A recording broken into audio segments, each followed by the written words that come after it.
Boa noite a todas as pessoas presentes virtualmente nessa live. O Tecendo em Reverso agora é ponto de encontro para boas conversas também aqui. O nosso convidado de hoje é decano da Faculdade de Educação na Unicamp, professor titular em História da Educação na mesma instituição, é coordenador executivo do STUD-BR, Grupo de Estudos e Pesquisas, História, Sociedade e Educação no Brasil, do qual eu tenho também a alegria de fazer parte. Boa noite, professor José Claudinei Lombardi. Oi, Juliana, obrigado pelo convite para participar desta live, desta entrevista. Me sinto honrado por poder participar aqui com vocês. Maravilha, professor. Professor, essa semana, na pandemia, nesse pandemônio chamado Brasil, a gente já viu de tudo.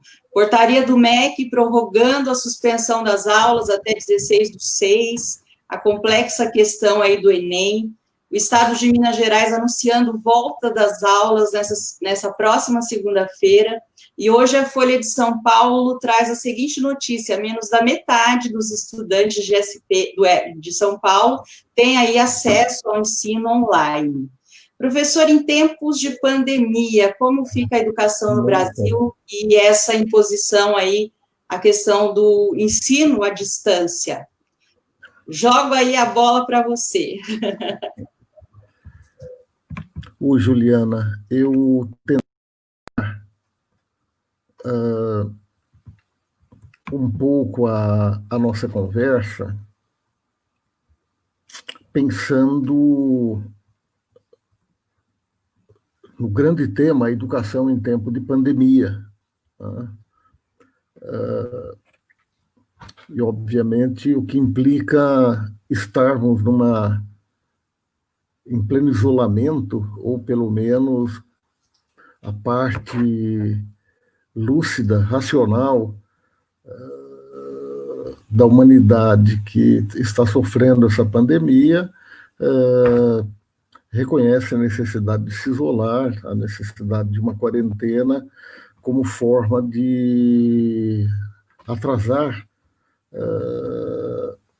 congestionamento da rede hospitalar e, ao mesmo tempo, para vermos se dá tempo da descoberta de uma vacina ou coisa do tipo, né? Eu penso, Juliana, e demais participantes, que é uma provocação estar discutindo a educação nos tempos de pandemia, né? Mas a educação não está apenas condicionada pelas condições da pandemia, né? Pois a educação e a própria pandemia, por sua vez, estão determinadas pelas bases materiais e espirituais, isto é, econômicas e culturais, de nosso tempo presente. Entendo que estamos submetidos, na contemporaneidade, à confluência de 4 grandes dimensões, problemas que afetam a educação, a pandemia e a educação na pandemia, né? Primeiro, estamos determinados pela profunda crise estrutural do modo de produção capitalista, né? Mais do que isso, entendo que estamos em plena transição deste modo como nós produzimos nossa vida para uma nova era civilizatória, para um novo modo de produção, né?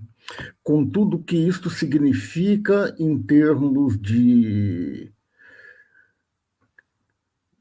grave transformação estrutural dos pilares que mantêm a nossa sociedade.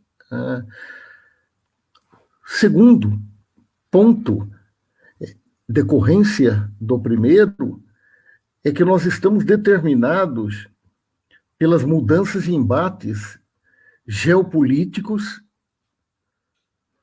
e que estão implicando numa nova reorganização das relações entre formações sociais, entre estados, entre blocos e nosso mundo, né?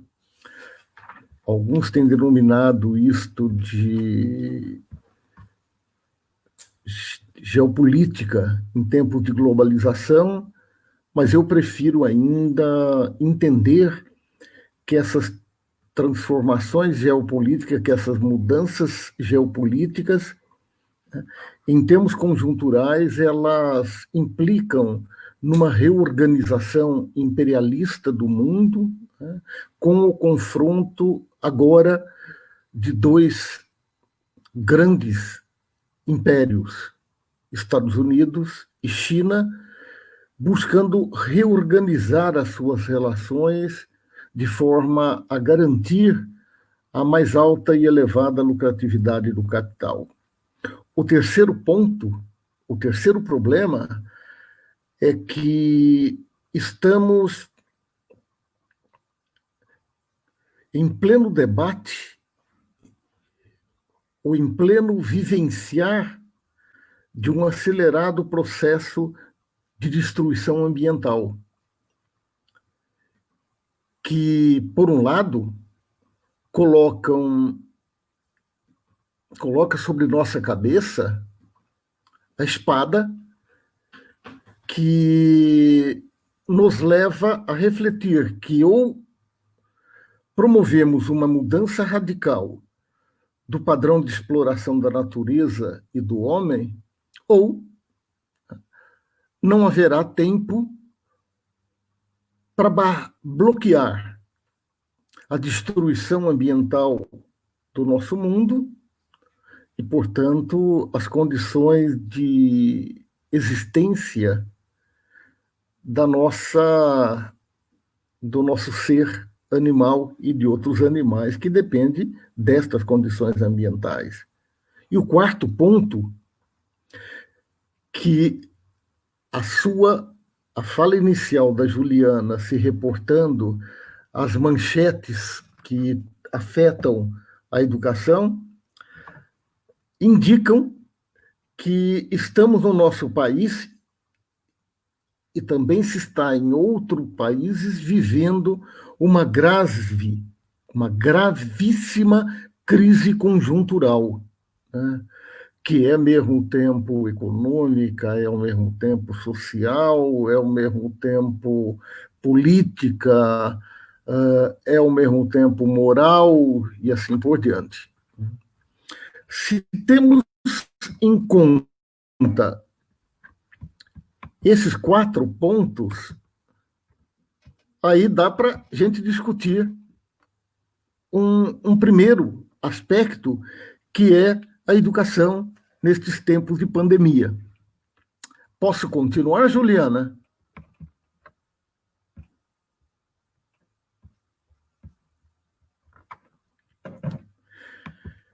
Então, continuando.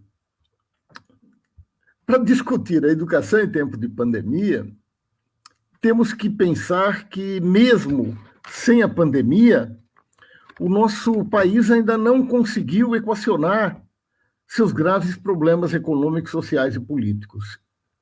Nós somos uma formação social com profunda desigualdades de acesso aos bens naturais, aos bens econômicos e aos bens sociais, que se expressa numa grave situação educacional que, historicamente, vem se colocando e que exige soluções.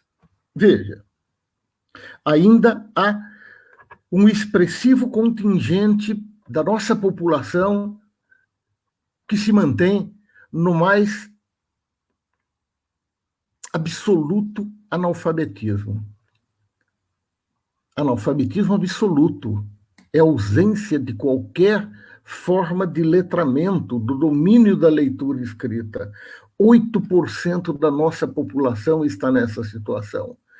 Se a isso acrescentarmos aquilo que se tem convencionado chamar de analfabetismo funcional, aquele conjunto de pessoas que tiveram acesso a uma aprendizagem inicial da leitura e escrita, mas não conseguem operacionalizar esse conhecimento, de tal forma a ler, no mínimo, uma carta ou responder a essa carta. Um segundo ponto.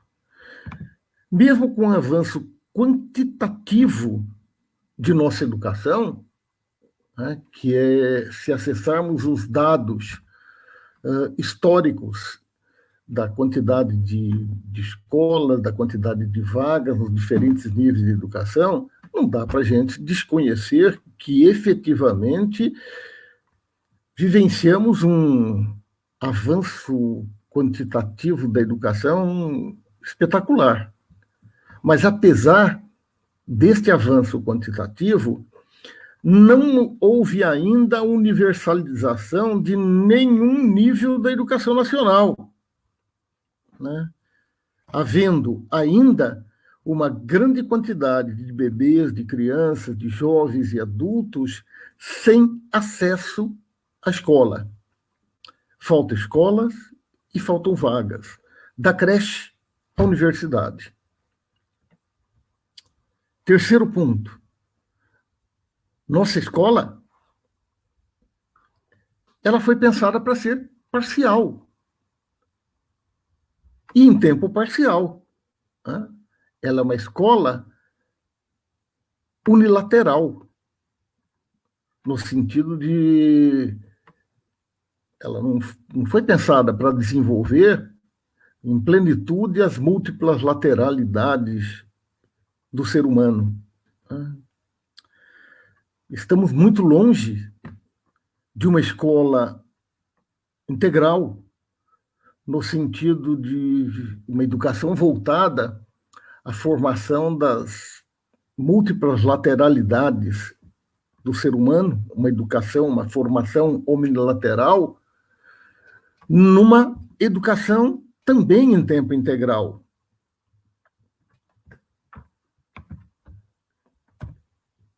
Falar da qualidade da educação,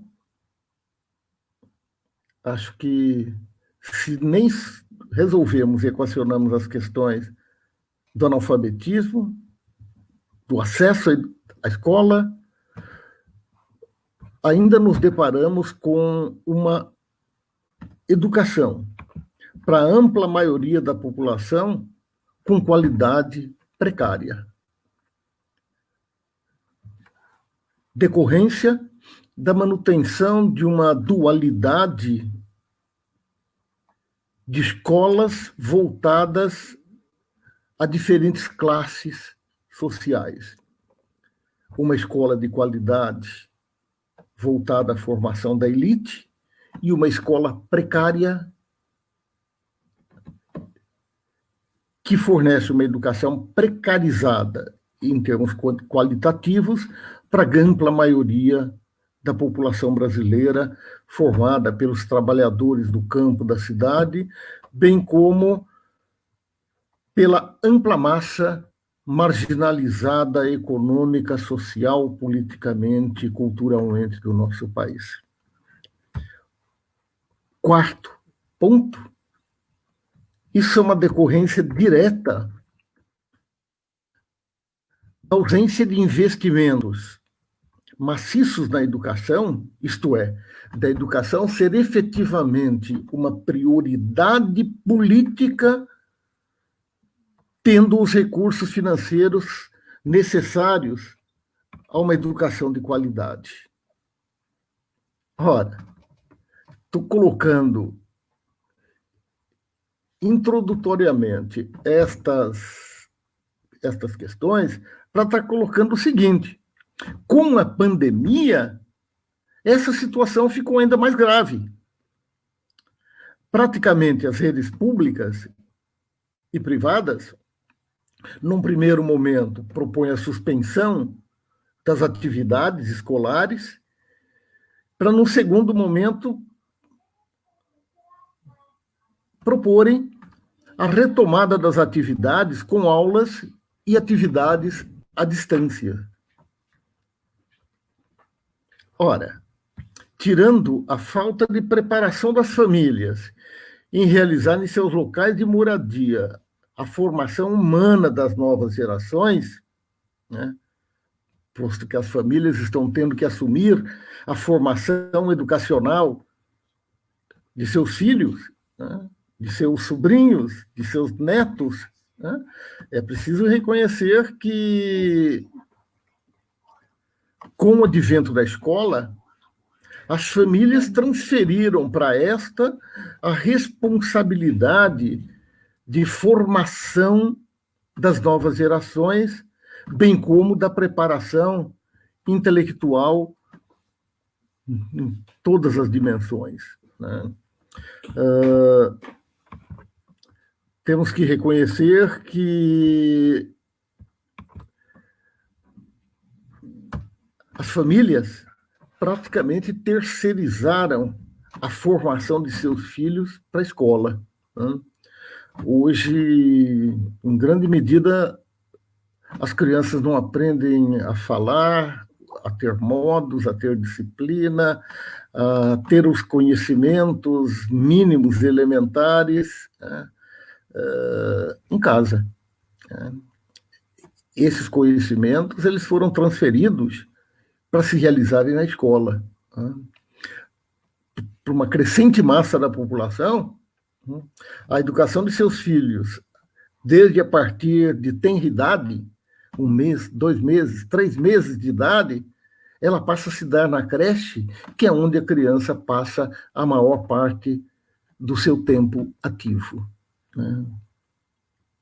Ora, nesta situação, os filhos da burguesia e de parte da classe média, geralmente alunos de escolas privadas, não têm grandes dificuldades de acompanhar as atividades escolares, pois não tem problemas e dificuldade de acesso à internet e nem tem dificuldade e falta de traquejo com o acesso à internet, aos programas e aos aplicativos necessários para interlocução e para a realização do conhecimento, para apreensão, para apreenderem o conhecimento pelos instrumentos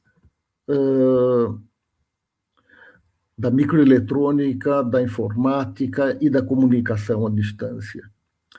Para os alunos da rede pública, entretanto, isto é, para aquela parcela da população que são filhos e membros das frações da classe trabalhadora, que estão na condição de marginalizados, as dificuldades de escolarização em tempos de pandemia já se encontra no próprio acesso à ferramenta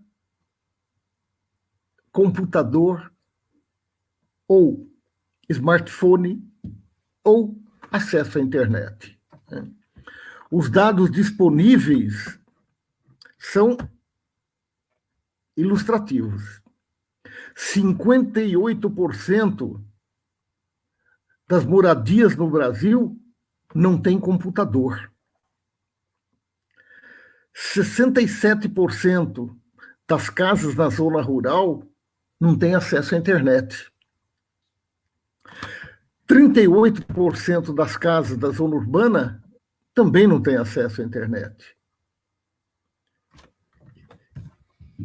Para entendermos a minha assertiva sobre a dificuldade que os filhos dos trabalhadores e marginalizados têm de acesso aos aplicativos que estão sendo usados, um dado é fundamental. 59% das pessoas das classes D e E não navegam na internet. Portanto, não têm acesso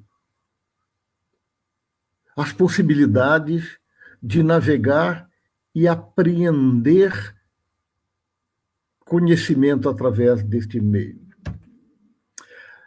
Esses dados me levam a concluir que não são poucas as dificuldades de escolarização e aprendizagem e que agrava ainda mais a desigualdade educacional e depois a econômica e social.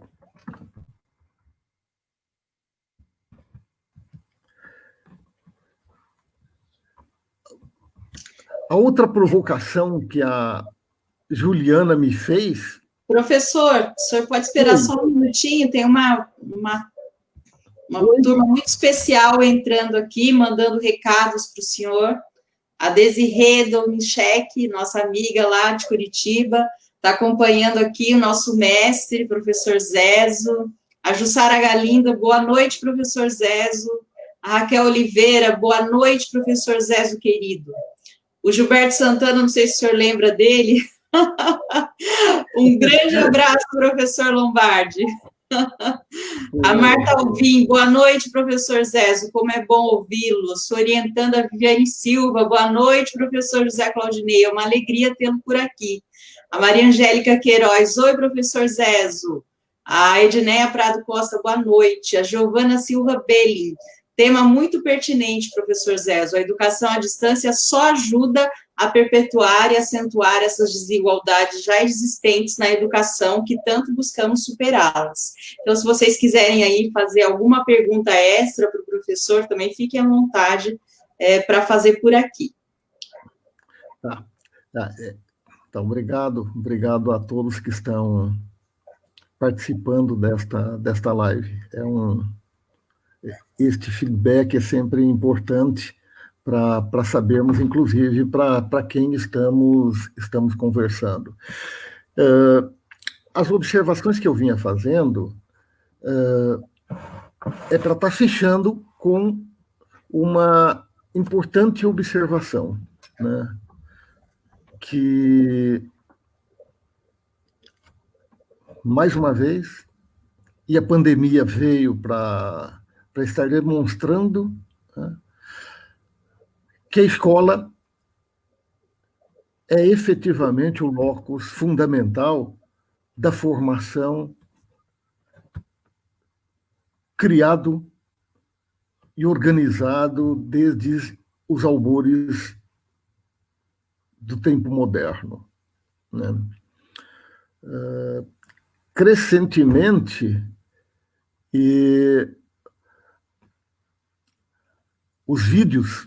muitos vídeos disponíveis hoje para a internet e que revelam e expressam a dificuldade que as famílias e que as crianças estão tendo no processo de utilização da internet como mecanismo substitutivo da escola. O que eu estou querendo dizer, em conclusão, a discussão que eu vinha fazendo, é que se a escola se efetiva e, nestes tempos de pandemia,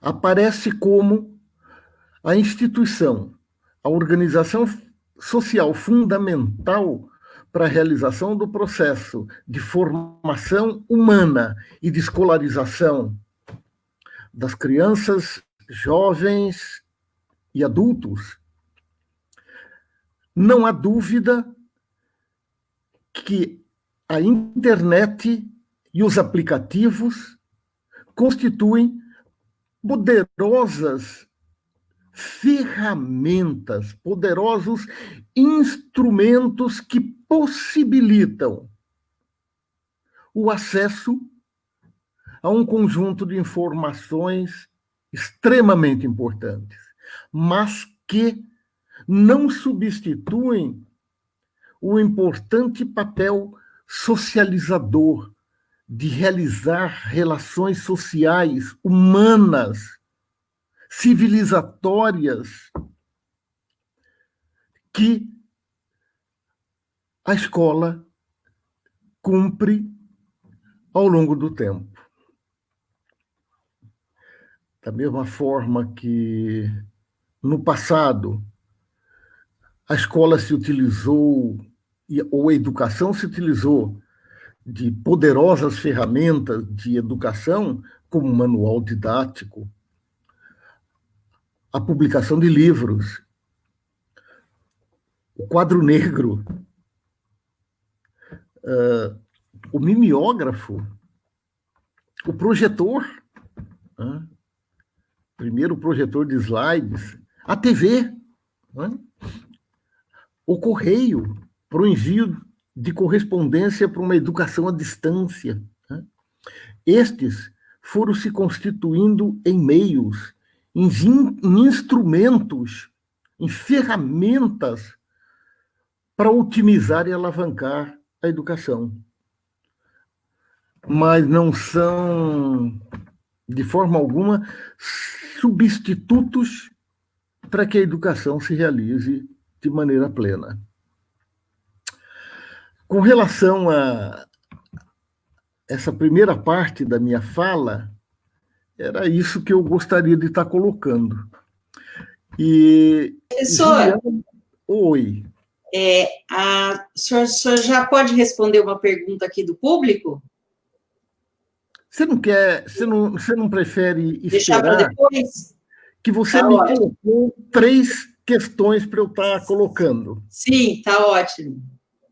Então, vou abordar rapidamente as outras 2 dimensões, porque toda a base da discussão ela tá posta, está colocada com o que eu observei até aqui, né, de forma sintética, de forma aligerada, né, como uma gravação através da internet ela exige.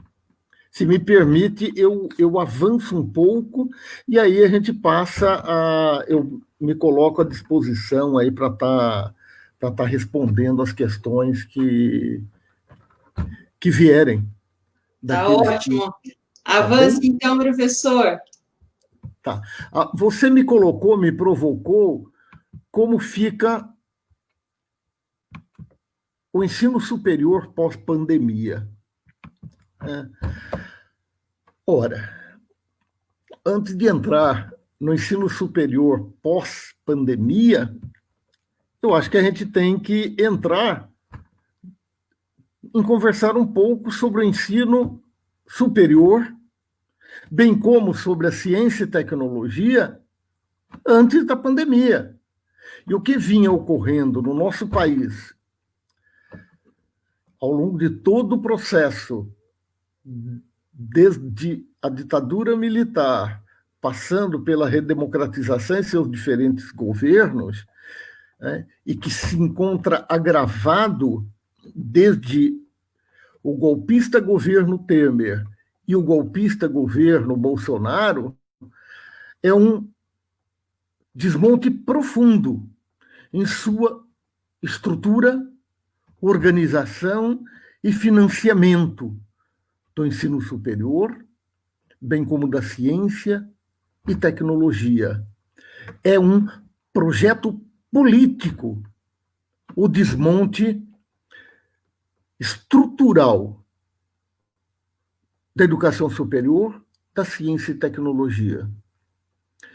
E, para isso, há um objetivo explícito para tal ataque, que é acelerar a privatização, deixar o ensino superior e a ciência e tecnologia sob o controle do mercado. Porque a educação, ela se transformou ao longo do tempo em mais um negócio para o mercado e para a acumulação de lucratividade pelo capital. Bem como sabe-se desde o século XIX que ciência e tecnologia, conhecimento científico e sua aplicação técnica é força produtiva. E força produtiva, enquanto conhecimento científico e tecnológico, para se tornar lucrativo para o capital, tem que estar centralizado nas mãos da classe que detém o monopólio sobre a produção,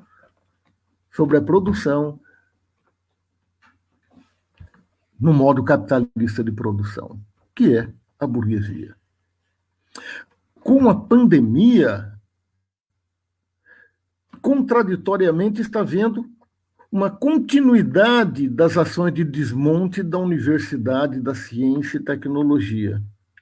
Contraditoriamente, porque a pandemia está recolocando na ordem do dia a importância das políticas sociais públicas na saúde, bem como na educação, na ciência e tecnologia, porque somente o interesse público é que tem condições de enfrentamento da pandemia que assola toda a humanidade. Antinomicamente, entretanto, nós estamos enfrentando um governo federal que continua a adotar uma política privatista, acompanhada de uma pregação obscurantista, anticientífica e misântropa. Portanto, a política pública voltada aos setores de atendimento social da população, na qual o ensino superior e a ciência e tecnologia são um de seus braços, uma de suas ferramentas, lamentavelmente está sofrendo um tenebroso processo de desmonte. Após a pandemia, o que poderá acontecer com a universidade e com a ciência e tecnologia? Eu não estou nada otimista para estar respondendo a questão. Pelo que tenho visto, depois da pandemia, o planeta, o mundo e a humanidade, né, muitos têm falado que não será mais a mesma, como se magicamente pudesse ocorrer uma transformação civilizatória radical. Mas não é isso que eu vejo. Eu penso que depois da pandemia, o que ocorrerá será o aprofundamento ainda mais grave, mais agudo, daqueles elementos que eu apontei no início. Teremos um aprofundamento da crise estrutural do modo de produção capitalista, uma vez que esta crise estrutural ela estará aprofundada de modo exponencial. Também não acredito que a pandemia será suficiente para mudar o rumo da política de destruição ambiental, posto que o que temos visto, inclusive no nosso país, ou principalmente em nosso país, é um forte avanço do processo de destruição da natureza, das florestas, de seus moradores nativos, que os dados, as reportagens que estão aparecendo só mostram que estão sendo acelerados nesse tempo de pandemia. Portanto, as consequências da destruição ambiental, que já são observáveis, com o aumento da temperatura, com a mudança climática e assim por diante, a mudança no padrão de produção, a alteração de nossas bases climáticas e ambientais, elas, e que já são observáveis, eu penso que haverá um agravamento pós a pandemia. E também acho que, em decorrência desses dois pontos anteriores, se nós já estamos vivendo uma época de barbárie social, creio que o agravamento da situação econômica, social, moral, política, ele aprofundará e agravará ainda mais a barbárie social que nós já estamos presenciando.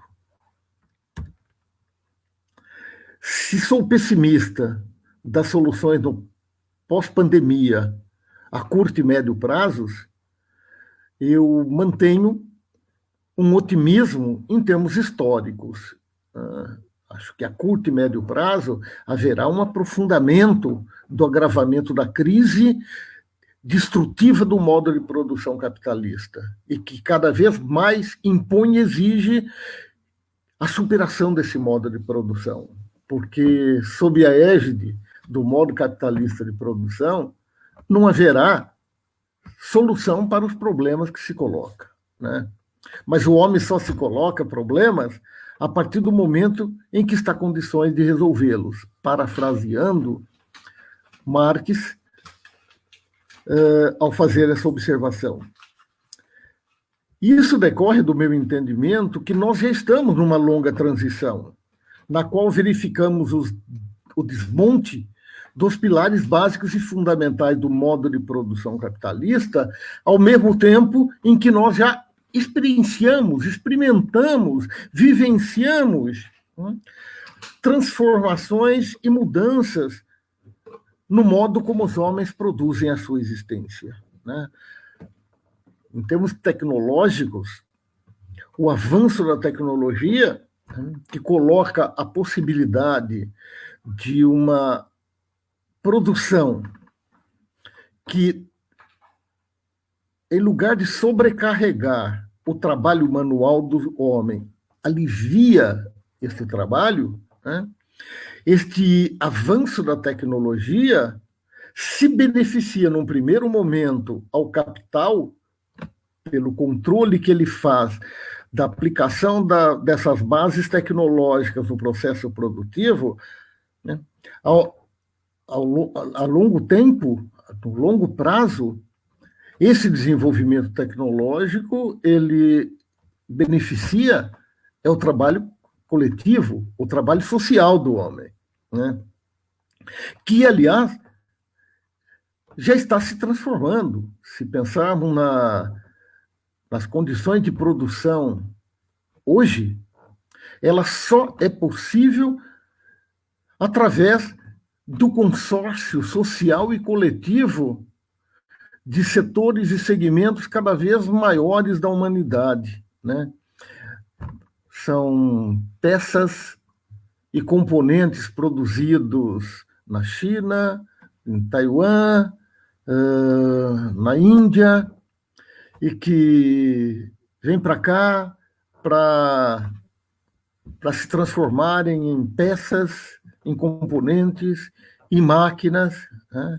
E que, portanto, se realiza sob uma divisão social do trabalho cada vez mais ampla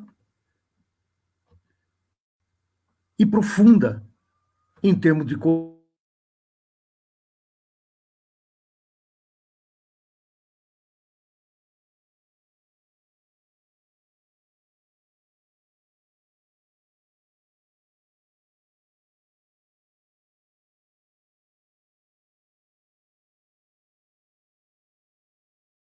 aliás, né, quando o capital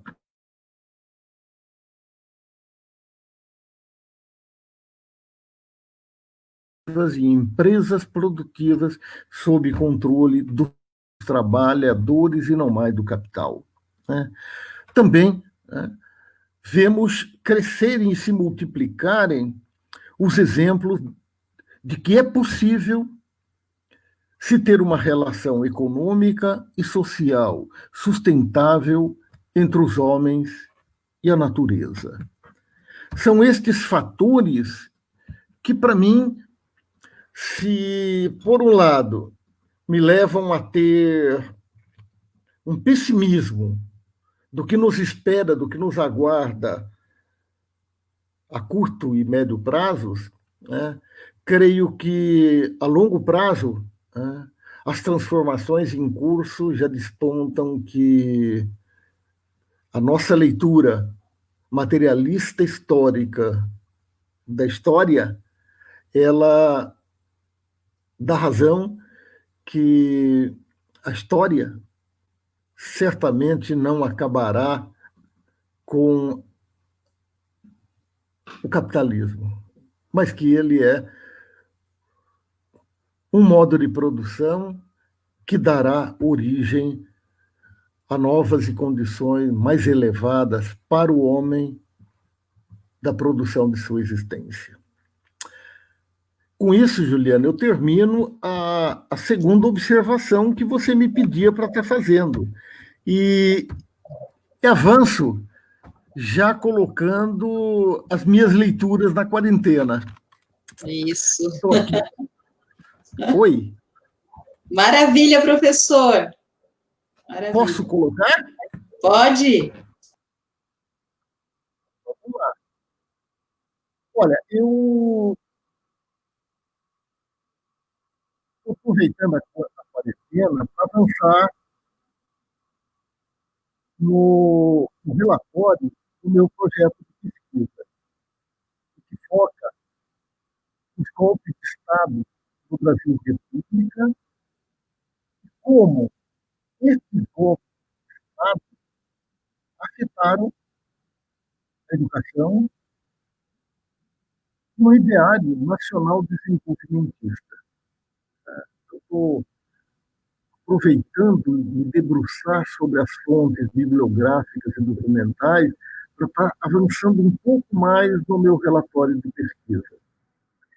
Eu também estou aproveitando para fechar a revisão para a publicação de um livro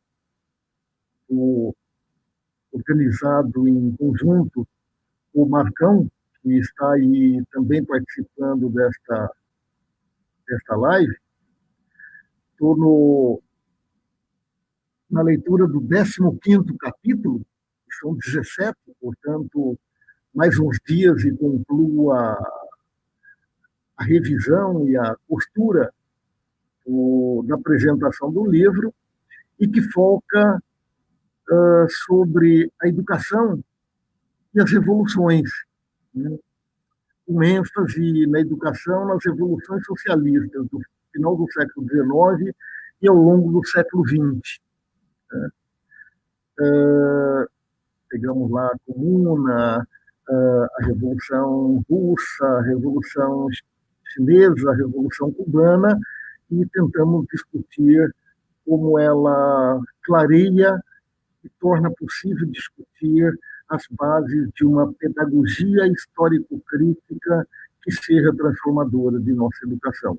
Até aí eu estou nos livros inéditos. E também inédito, eu tenho lido e participado de várias bancas de dissertações de teses e que certamente me provocam, pois são produções ainda originais, inéditas, e eu tenho tido o prazer e a honra de estar fazendo a leitura.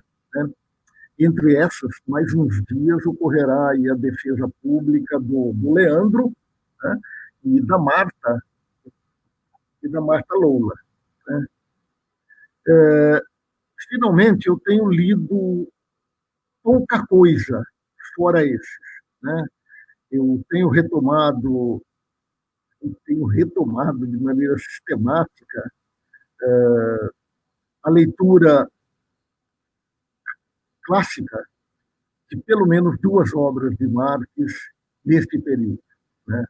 Para entender melhor a crise estrutural do capitalismo, eu tenho retomado, a partir das minhas anotações e apontamentos, a leitura mais dirigida dos 3 livros do Capital, principalmente o livro terceiro, para estar entendendo este momento de domínio e controle do capital financeiro que nos encontramos. E também para entender um pouco melhor a nossa conjuntura e a gravidade da sua crise, o 18 Brumário eu tenho retomado a leitura e ele é efetivamente indicativo e nos dá indicativos muito importantes para entendermos a crise política que nós estamos passando e que certamente tem características bonapartistas que o 18 Brumário nos ajudam a esclarecer. Também aproveitei para estar lendo o livro da Thaís Oyama, Tormenta, né? O governo Bolsonaro, crises, intrigas e segredos. Eu não tinha ainda tido oportunidade de ler e acabei me debruçando para estar lendo, para entender um pouco os bastidores do golpe que teve como resultado a eleição de Jair Bolsonaro. Eu também me debrucei sobre o privilégio da servidão do Ricardo Antunes, que eu recomendo a todos a leitura, né, para estar entendendo o processo de transformação, da organização da produção que nós estamos vivendo, né, e a situação dos trabalhadores nesse processo de transformação produtiva. Li também a coletânea de textos do Harvey, do Zizek, do Badu, do Alain Badu, né, do Mike Davis, do Alan Beer, que se chama Coronavírus e a Luta de Classes. Vale a pena a leitura. Vale a pena a leitura, inclusive, para entendermos que mesmo a pandemia ela afeta de forma diferenciada as classes sociais e, portanto, ela pulsa de uma maneira bastante específica a luta de classes. E, nesse momento, né, eu estou começando a leitura da coletânea organizada pelo André Silva Martins e pela Lúcia Maria Vanderlei Neves, A Educação Básica, Tragédia Anunciada. Recomendo essas leituras. Acho que, neste tempo de quarentena, em decorrência da pandemia, vale a pena a gente aproveitando para estar fazendo tanto essas leituras clássicas. Acho que, se a gente quer entender mais profundamente os rumos que a crise estrutural do capitalismo está tendo, é importante a gente voltar a se debruçar sobre essa obra espetacular que é o Capital, né? E para a gente estar entendendo um pouco essa crise estrutural nossa, o 18 Brumário é qualquer coisa instrumento metodológico, teórico, fundamental para a gente ter um domínio teórico de ferramentas conceituais, categoriais, que possibilitem a análise da conjuntura. Né? É basicamente isso daí que eu gostaria de estar falando nesse pontapé inicial aí dessa nossa entrevista, Juliana. E foram as suas perguntas que me estimularam a estar fazendo esta incursão, que aliás, está longa, né? Tá ótimo, professor. Tá ótimo. Outro dia, o professor Ricardo Antunes disse que a leitura do Capital é uma leitura para uma vida inteira. Eu acho que é isso mesmo, né? Com certeza. A cada momento, a cada condição, a cada desafio e a cada crise do capital, a leitura da obra do Capital, um clássico, né, que apesar de ser uma obra datada, né, pelo rigor lógico e teórico da análise de Marx, ela mantém uma atualidade que é impressionante. É efetivamente impressionante a atualidade dessa obra. E por falar em Marx e Engels, eu vou indicar para o nosso público aqui uma leitura, que é o livro do professor José Claudinei Lombardi, Educação e Ensino na obra de Marx e Engels, pela editora A Linha. Maravilhosa a obra, é um estudo profundo, né, professor? E que os interessados poderão baixar diretamente da biblioteca virtual da Unicamp toda a tese de livre docência, né, que Sim. tem este título, do qual a terceira parte deu origem a esse livro, né? Tendo oportunidade de ler a discussão que eu faço, né, desde a provocação em torno da decretação pós-moderna do marxismo e do paradigma da modernidade, da racionalidade, da ciência, né? E que é algo que nos provoca muito, porque parece que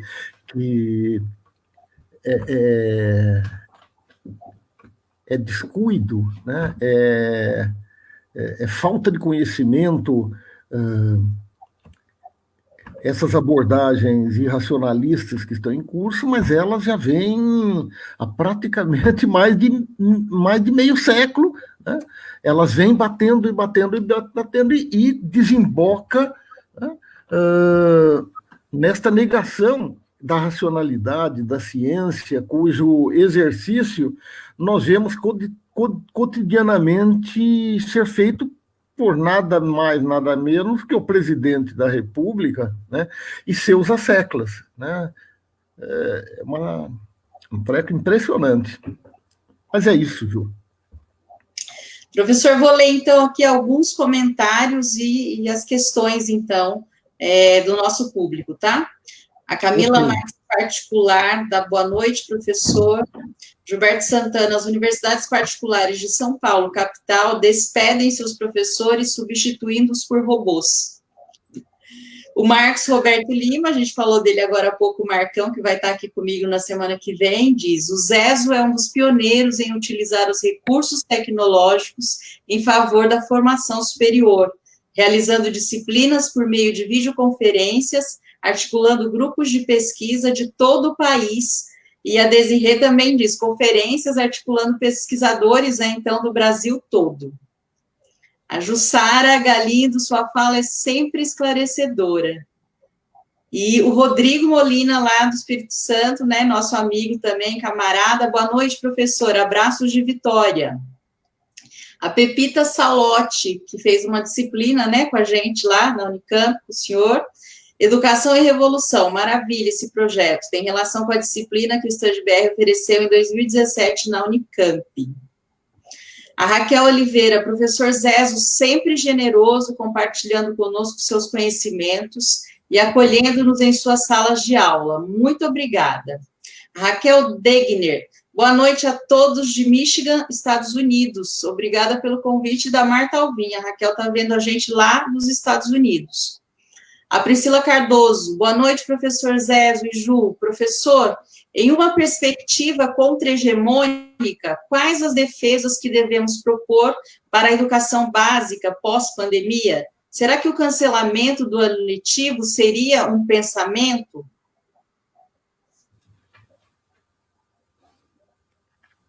Ai, ai. Então, eu acho que não é o cancelamento do ano letivo, né? Isso não é alternativa nenhuma, né? Encararmos os instrumentos tecnológicos a nosso dispor nesse período de pandemia como um instrumento para a elevação da qualidade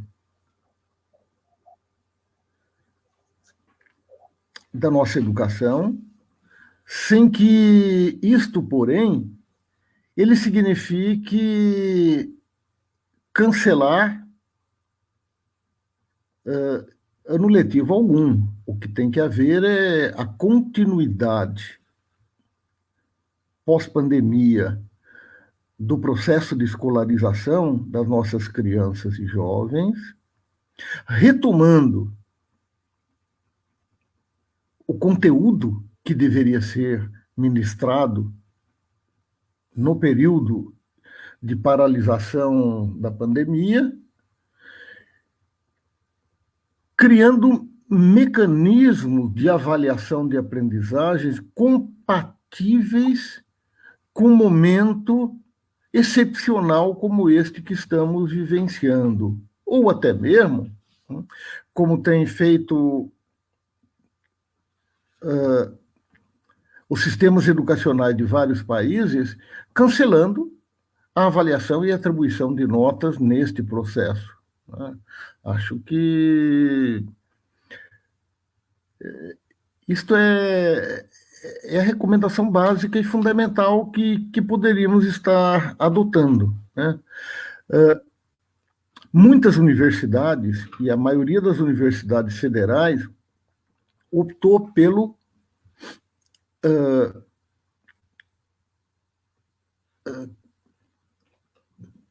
paralisação ou cancelamento das atividades neste tempo de pandemia, né? Outras universidades, como por exemplo a Unicamp, na qual eu trabalho, decidiram por manter as atividades através do uso da educação à distância, né? Aulas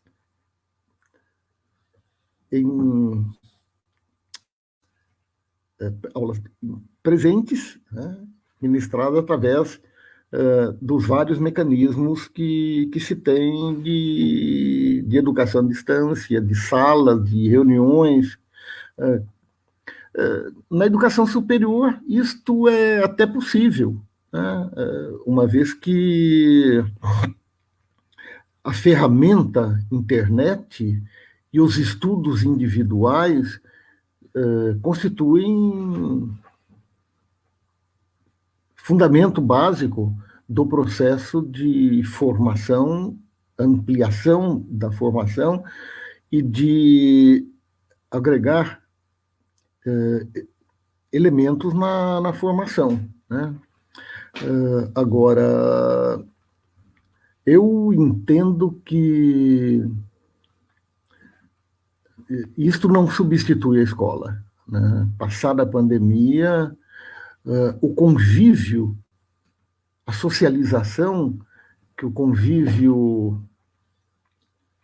na universidade, na escola, na creche, no parquinho infantil, né? Ou na escola de educação infantil, no fundamental, no médio, é extremamente fundamental para a formação humana, coisa que, através da internet, é impossível se fazer, né? Você forma, você pode escolarizar, você pode acrescentar conteúdo através das várias ferramentas de comunicação à distância, né?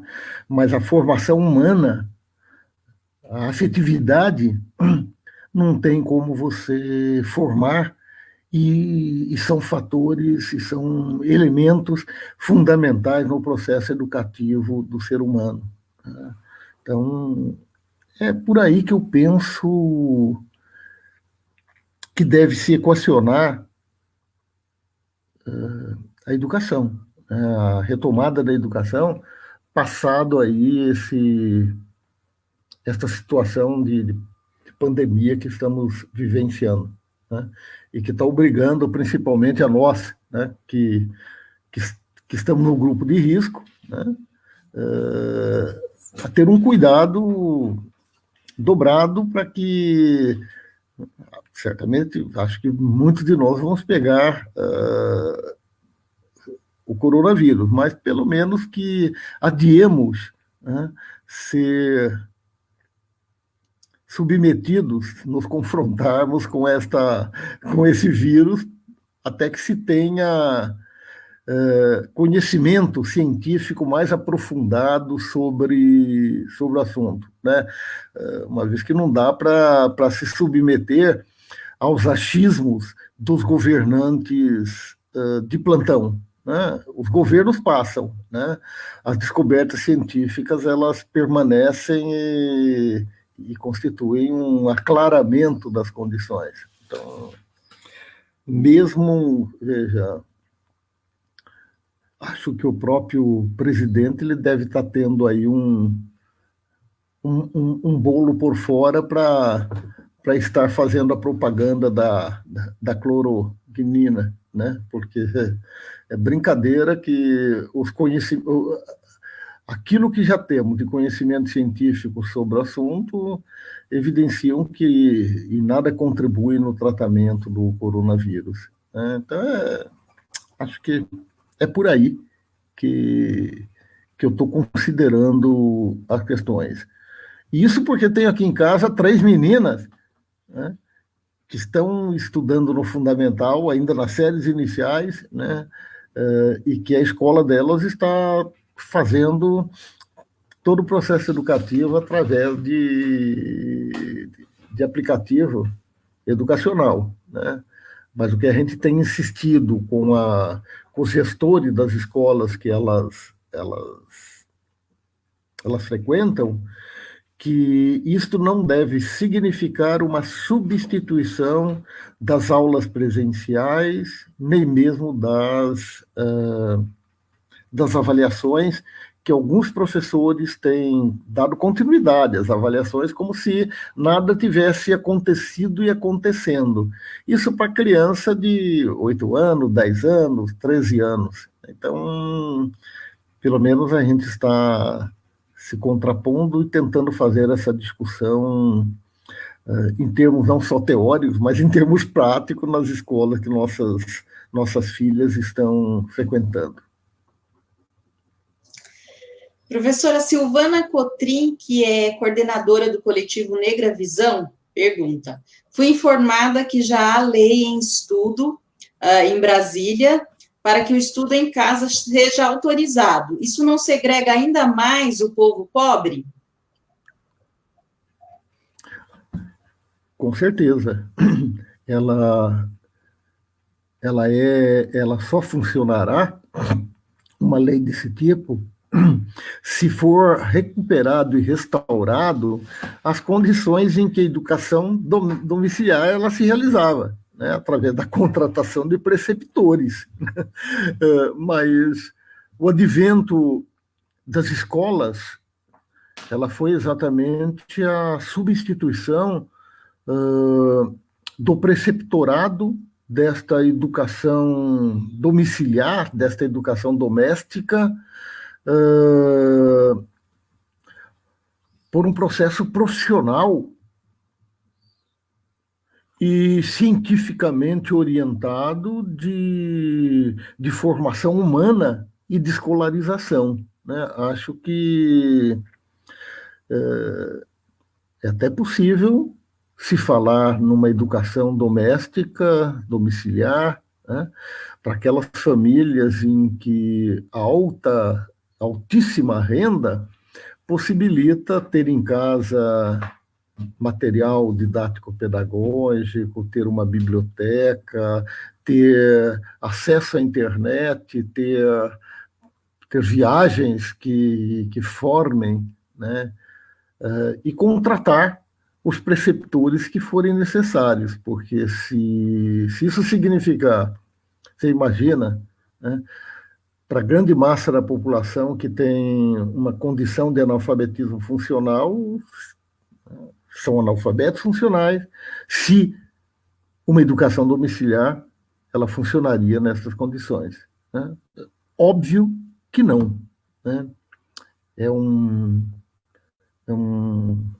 tipo de possibilidade educacional que está reservada à elite, que pode cumprir os pré-requisitos para que essa educação ela seja ministrada. Né? Não pode ser generalizado de forma alguma, né? Notadamente num país como o nosso. E imagine que como isso funcionaria sendo a educação pública, né, e assim por diante. Eu acho que, ao contrário destes baluartes dos achismos da educação, né, a grande bandeira de luta que nós ainda devemos portar, né, nas nossas lutas educacionais é a luta por uma educação pública, gratuita, de qualidade, né, que possibilite o acesso dos educandos aos saberes historicamente produzidos pela humanidade, lutar por uma educação integral, isto é, omnilateral, e que se realize numa escola em tempo integral. Né? Acho que estas são as bandeiras que ainda, né, nós temos que desfraldar. Né? São bandeiras ainda do tempo da Revolução Francesa e que sequer se tornou realidade para a maioria da nossa população. Né? Educação pública, gratuita, de qualidade, né? Ela foi bandeira de luta da Revolução, né? Alçada pelos trabalhadores que reivindicavam acesso a uma educação de qualidade, né? E que somente o Estado teria condições de torná-la massificada para toda a população. E essas condições ainda se mantêm na atualidade, penso eu. É isso, Juliana. Professora Giovana Silva Belin escreve: a exemplo do que aconteceu com o ensino superior, que virou uma mercadoria com a educação à distância, o senhor vê alguma possibilidade disso ocorrer também, mesmo que parcialmente, com o ensino médio e o Fundamental 2 no futuro próximo? Quem é que fez a pergunta? A Giovana Silva Belin. O Giovana, eu penso e analiso a partir da experiência que eu tive como secretário municipal da Educação em Limeira. Né? Aí foi, para mim, um grande aprendizagem. Né? A gente já vinha analisando, a partir da contribuição de vários intelectuais, que já vivenciávamos o processo de privatização da educação. Sentando na cadeira de secretário, né, e município de Limeira, a Secretaria Municipal ela cuida da educação infantil e fundamental séries iniciais, eu pude me dar conta que o processo de privatização e a transformação da educação pública em negócio, ela já vinha ocorrendo aceleradamente. Portanto, eu estou ampliando a tua questão para estar colocando, olha, o processo de mercadorização da educação, ele já afeta todos os níveis educativos. Como? Né? Através de vários mecanismos. Primeiro, através da ampliação crescente da rede privada de educação nesses níveis. Né? Se a gente verifica as estatísticas, está aumentando, né, crescentemente a participação dos negócios acionários na aquisição de redes educacionais voltadas aos diferentes níveis educacionais.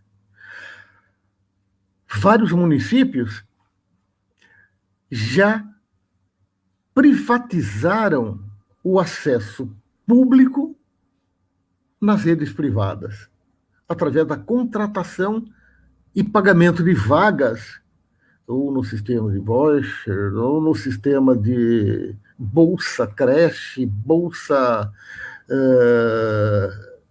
educação infantil, né, e assim por diante.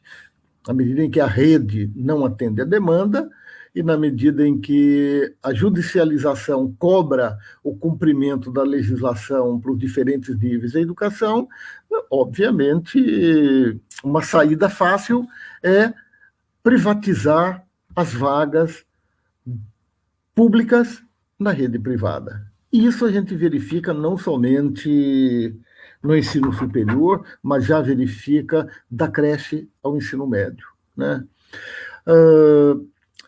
Mas o negócio educacional ele é muito mais complexo, porque ele envolve desde a construção das escolas, né, que não se dá através da construção, através dos diferentes organizações estatais de educação, né, municípios, estados e governo federal, eles contratam das grandes construtoras essa tarefa, que se torna, portanto, locus especializado de várias construtoras que se especializam neste nicho que é a construção escolar, e agora com construtoras se dedicando à construção modular, né, através de módulos, vai ampliando, vai construindo os módulos e ampliando, de tal forma que a gente viu, né, em 10 dias na China se construir um hospital, né? Eu vi aqui na minha cidade, em 3 meses, uma determinada instituição educacional ergueu, né, um prédio escolar em 3 meses para comportar toda uma unidade de ensino, da creche ao ensino superior, né? Depois que você constrói uma unidade escolar, você tem que mobiliá-la. E aí é outro nicho, né, da qual se dedica todo um empreendimento internacional voltado a instrumentos imobiliários educacionais. Mobiliou, você tem que ter um material didático, que é outro nicho cada vez mais sob controle de grandes monopólios internacionalizados, né?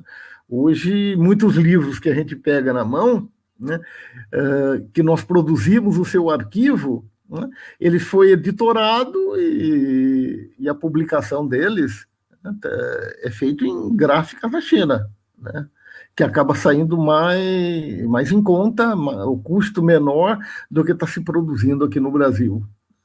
Isso sem falar na produção de kits de laboratório, né? Daí a gente olha onde made in, né? A gente assusta, fala, nossa, até aí, né? Kits de laboratórios ou kits escolares para formação de crianças, jovens e assim por diante. Então, isso hoje passando, né, pelos aplicativos de internet que possibilitam acesso aí a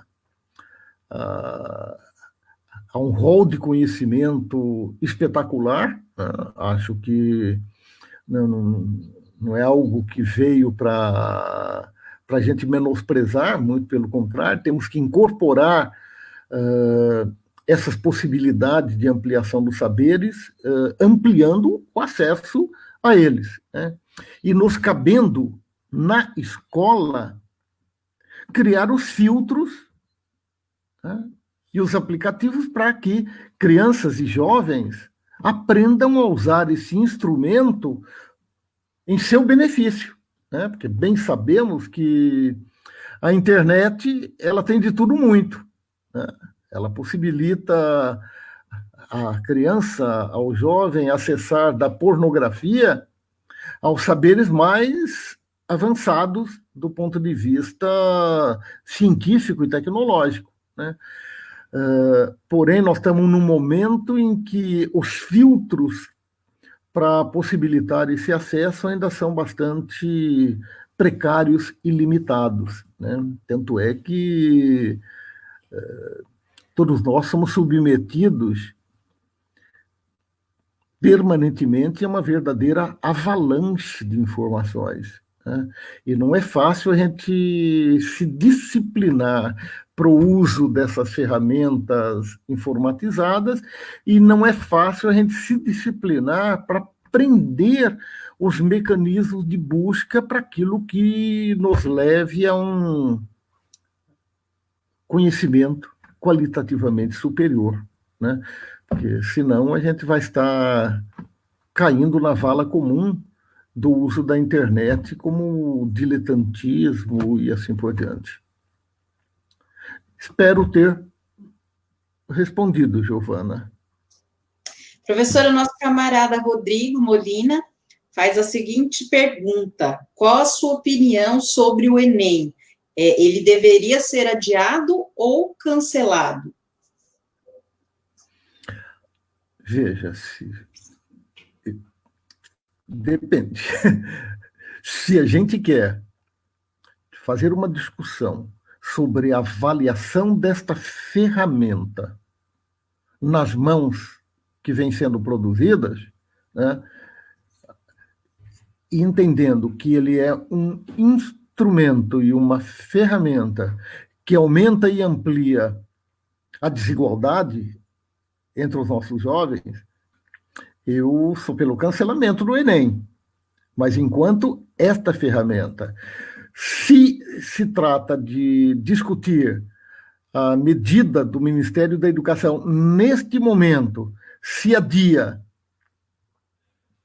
ou cancela ou realiza virtualmente este Enem, eu acho que o bom senso recomenda que se adie a realização deste instrumento, desta ferramenta, após pandemia, de tal forma que não prejudique nenhum dos jovens que não tem acesso líquido e certo a ferramentas informatizadas que possibilite participar do Enem. Fica claro? Rodrigo. Muito bem. Vamos aqui ler mais alguns comentários. A Jussara Galindo: desde a minha graduação na Unicamp, há mais de 20 anos, ESO já incentivava o uso da tecnologia. Como sou auxiliar pedagógica, pude participar dessa construção. A Marta Alvim: gratidão pela sua generosidade. Juliana, é a Jussara sendo testemunha exatamente, de 20 anos atrás. Que maravilha. Espero que não tenha nenhum aluno meu ainda da graduação da década de 1970, hein? Quando eu comecei a dar aula em universidade. Eu não posso falar nada, porque eu estava nascendo no final dessa década aí. Oh, my God! Nessa época eu já estava... Eu comecei em 1978, imagina. Pois é. A Jussara continuou fazendo um relato aqui bem chato, professor. Na UMG, a realidade dos alunos é bem diferenciada. Em pesquisa recente, observou-se que uma parte significativa dos alunos não possuem base necessária para acesso à internet, além da grande parte dos professores terem seus 13º de 2019 ainda não recebidos, e o salário de maio está sem previsão para ser pago, mesmo que parcelado. Triste, né? A Marta Alvim... É a tragédia e a crise conjuntural que eu tentava caracterizar já no início da minha fala, né? Exatamente. A Marta Alvim diz: gratidão pela sua generosidade, professor Zezo. Em minha trajetória de professora do ensino superior, suas aulas foram divisoras. Maravilha, né? A Edneia Prado: exatamente, nada substitui a educação presencial, pois traz a socialização, a troca de experiência, afeto, respeito ao outro para a formação humana. A Silvana Cotrim: que aula, obrigada. Mais adiante, a Edneia escreveu mais um pouco, mas nessa pandemia, o governo estadual ou municipal parte do pressuposto que todos os alunos têm estrutura em suas casas, com acesso a computador e internet para ter aulas por videoconferência, sendo que a realidade não é essa. O governo não sabe ou não quer saber a realidade da sua população, distanciando ainda mais o acesso às políticas e serviços de educação às nossas crianças. A Raquel Deniger, lá de Michigan, nos Estados Unidos. Sou professora de ensino médio e trabalho em escola pública virtual aqui nos Estados Unidos. Nosso nicho inclui alunos que abandonaram os estudos por diferentes motivos, incluindo problemas com a lei de disciplina, saúde emocional, gravidez, etc. Temos 7 funcionários e servimos 300 alunos no campus onde trabalho. Existe uma opção parecida no Brasil que atinja essa população? O senhor sabe dizer? Não, eu não sei dizer. Não tenho dados e informações sobre isso. Ainda no nível superior, no ensino superior, já tem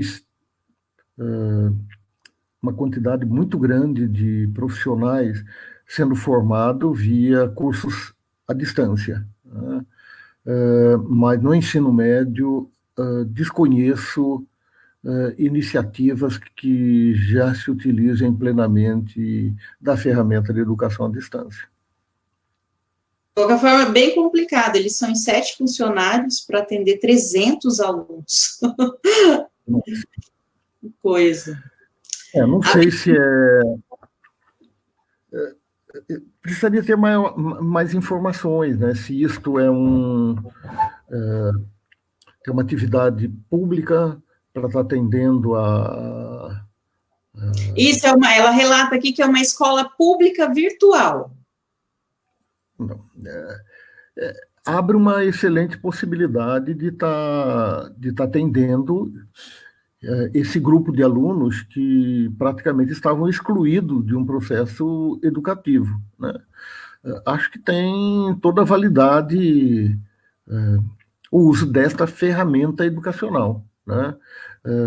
Colocando como fazer isso em creche, como fazer isso na educação infantil, como fazer isso na educação básica, né?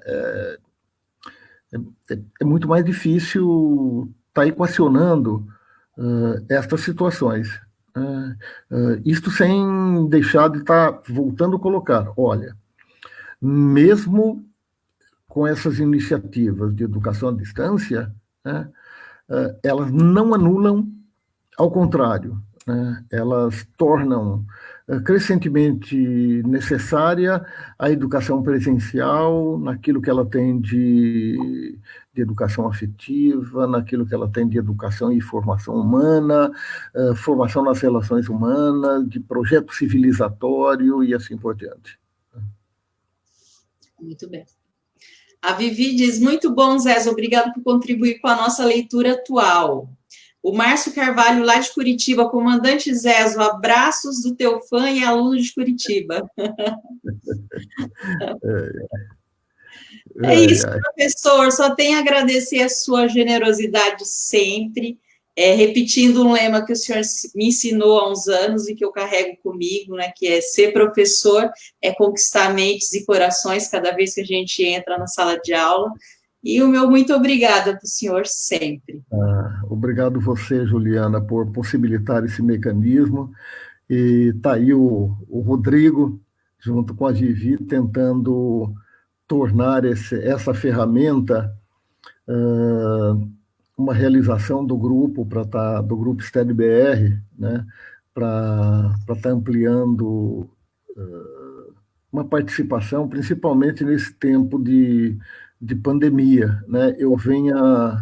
Eu tento frear a participação aquilo que é mais próximo do grupo, né?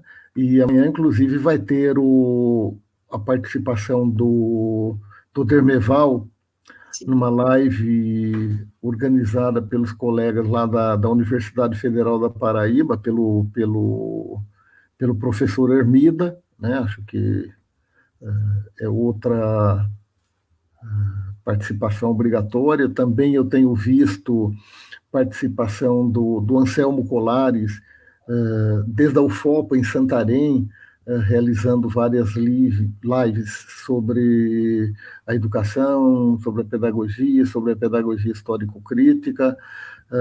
Carla também mandou a realização de outra live pela Universidade Federal de Ouro Preto, na qual participava um velho camarada, que é o Gilberto.